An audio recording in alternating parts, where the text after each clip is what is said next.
salaamaaleykum mbokk yi maa ngi tudd Amina Diagne fondatrice de Minapro tey waxtaan bi mënuñu ko tàmbalee leneen lu dul coronavirus bi ñuy wax coronavirus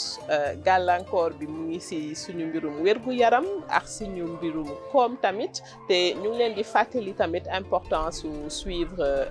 consignes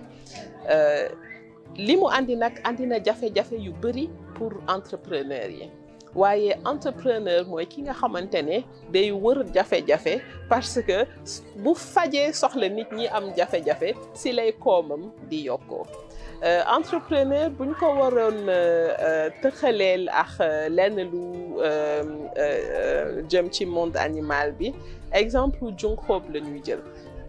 am na benn façon junxóob boo xamante ne der bi dafa nooy léegi il faut que mu wër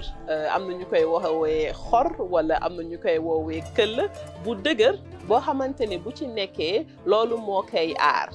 donc bu demee ba gis benn ci këll boobu da ciy dem adapté ko mais dina dem ba boobu dafay xat léegi këll boobu bu xatee day génn dem wëri beneen këll bu ëpp boobu pour mun ci nekk ba boobu xat mu wëriwaat beneen entrepreneur mooy ki nga xamante ne bu amee jafe-jafe dafay xool nan lay def ban solution lay teg nan lay def ba génn ci te bu génnee ci jafe-jafe boobu loolu dafay nekk loo xamante ne daf koy dooleel. donc situation bi ni mu mel nii gis nañ ci ay entrepreneur yu bëri ñoo xamante ne ñu ngi xool nan la ñuy def ba gën a jaay di jaar ci livraison yi. wala nan la ñuy def di gën a jaay ci Facebook bi wala ci WhatsApp bi parce que dootuñu gis clients yi comme niñ doon gis clients yi bu njëkk ba donc entrepreneur bi la gën a mën a aay entrepreneur bi gën a mën a avancer mooy entrepreneur bii di nangu changement ba pare gaaw a adapté wu ci changement bi bu dee da nga toog jaaxle rek ne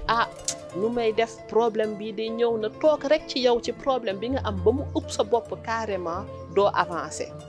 donc boo nekkee entrepreneur da ngay xam ne problème bi ni mu méttee ci yow noonu la méttee ci sa moroom yëpp donc kii lay gën a mën a jëm kanam kii lay raw mooy kii nga xamante ne nangu na ne